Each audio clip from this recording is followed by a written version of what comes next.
again record on this computer. ठीक है. So polymorphism, this is another topic that we have to do. Poly means many, morph means forms. ठीक है. Poly means many and morph means forms. तो कोई अगर चीज बहुत सारी फॉर्म्स में एग्जिस्ट कर रही है उसको हम पॉलीमॉर्फिज्म का नाम देते हैं. अब यहाँ पर क्या होगा पॉलीमॉर्फिज्म?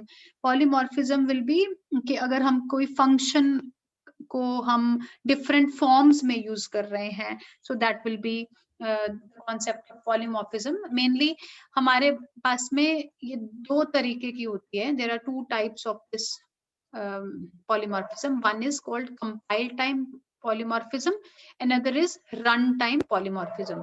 ठीक है. कंपाइल टाइम को हम अर्ली बाइंडिंग भी बोलते हैं एंड रन टाइम को हम लेट बाइंडिंग भी बोलते हैं.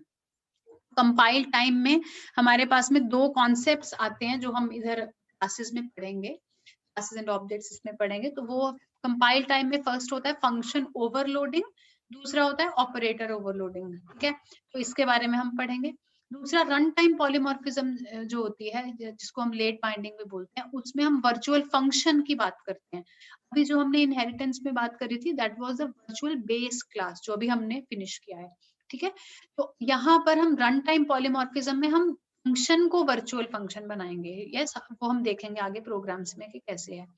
तो जो हम कंपाइल टाइम पॉलीमॉर्फिज्म के बारे में बात करते हैं उसको हम स्टैटिक या अर्ली बाइंडिंग भी बोलते हैं. ठीक है, स्टैटिक या अर्ली बाइंडिंग. तो इसमें जैसे हमने ये डायग्राम में देखा कि इसमें function overloading and operator overloading की बात करेंगे. तो ये जो नॉर्मली हम कोई भी फंक्शन अब यूज कर रहे हैं वो भी अर्ली बाइंडिंग या कंपाइल टाइम पर ही वो बाइंडिंग होती है. जैसे हम नॉर्मली अगर हम कोई भी फंक्शन हम ऑब्जेक्ट के थ्रू भी यूज कर रहे हैं. ठीक है. दूसरा जो रन टाइम होता है उसमें हम फंक्शन ओवरराइडिंग के बारे में बात करेंगे. Yes, so there are two concepts. One is function overloading and another is function overriding. ठीक है, जो ओवरलोडिंग होता है वो अर्ली बाइंडिंग या कंपाइल टाइम पॉलीमॉर्फिज्म का पार्ट होता है ओवरलोडिंग. ठीक है, फंक्शन ओवरलोडिंग. बट जो ओवरराइडिंग है मतलब फंक्शन ओवरराइडिंग वो रन टाइम पॉलीमॉर्फिज्म का पार्ट है. Yes, that is the part of runtime polymorphism and that comes in dynamic or late binding. अब इसमें देखेंगे कैसे हमने करना है. अच्छा, बाइंडिंग क्या होती है? बाइंडिंग का मतलब है कि जब आपका I'll first read it. Yes, binding refers to the process of converting identifiers into addresses. Yes, binding is done for each variable and functions. आप अपने प्रोग्राम में कोई भी जब डेटा एंड फंक्शंस लिखते हैं वो डेटा जो वेरिएबल है वो कुछ कहीं एड्रेस पर जाकर कुछ वैल्यू को स्टोर करेगा. ऐसे ही जो फंक्शन है वो भी क्या करेगा, उसका कोई एड्रेस है वहां पर वो अपने कुछ डेटा अपने आर्गुमेंट्स को डालेगा. जब ये सब काम हो रहा होता है उसको हम बाइंडिंग बोलते हैं. यस, एंड ये सभी वेरिएबल्स और फंक्शंस के लिए भी होती है. ऑफ कोर्स ये तो होगी. देन फॉर फंक्शंस, अगर हम फंक्शंस की बात करते हैं तो it means matching the call with the right function definition.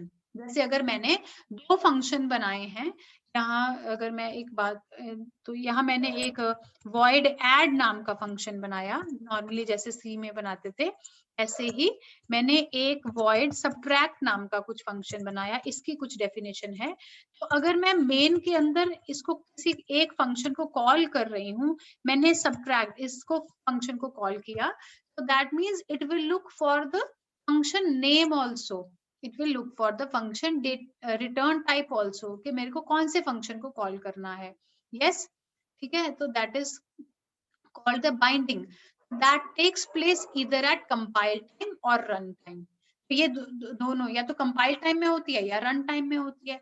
तो जब कंपाइल टाइम में होती है तो क्या होता है, so we will study about compile time polymorphism first. ठीक है, तो here the concept of function overloading comes. overloading का मतलब क्या है? अब ये देखो, मैंने ये वाली आपको एग्जांपल दी, ये सी में चल सकती है कि आपके पास में डिफरेंट टाइप्स ऑफ ये क्या है, मैंने नॉर्मल आपको ये एग्जांपल दिया है. This is not a concept of polymorphism. Yes, क्या है, आपने फंक्शन का नाम देखा इस SUB फंक्शन है तो यहाँ पर ये वाला फंक्शन कॉल होगा. Now if I have same named function, मेरे पास में यहाँ ऐड नाम का आई हैव 2 फंक्शंस, राइट. तो मेरे पास में कौन सा फंक्शन कॉल होगा?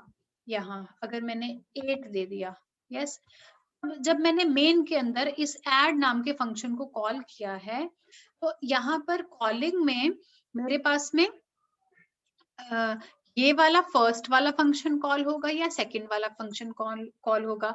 That comes in the concept of function overloading when I have same named functions but their signatures are different, means their return type can be different, or there are some number of parameters, they can be different in the signature. ठीक है, that is called function overloading.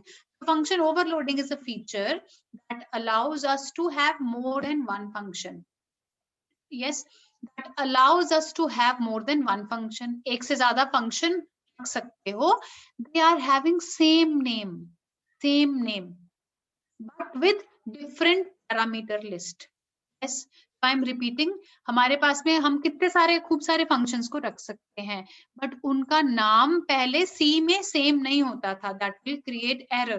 But here in C++, in polymorphism, we can have same name function, but they should have different parameter list. That comes in the concept of function overloading. यही चीज हमने किसमें करी थी? Constructors हमने जब किए थे. Do you remember that?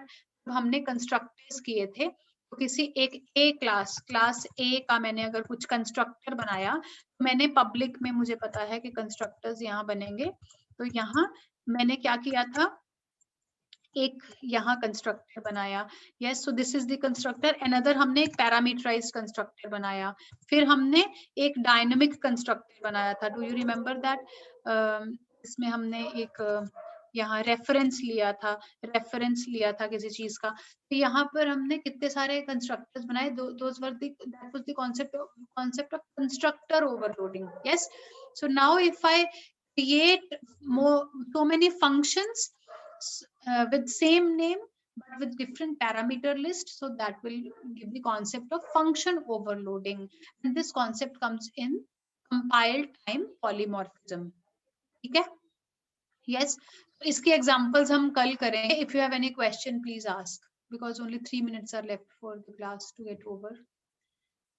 If you have any questions till now, please ask.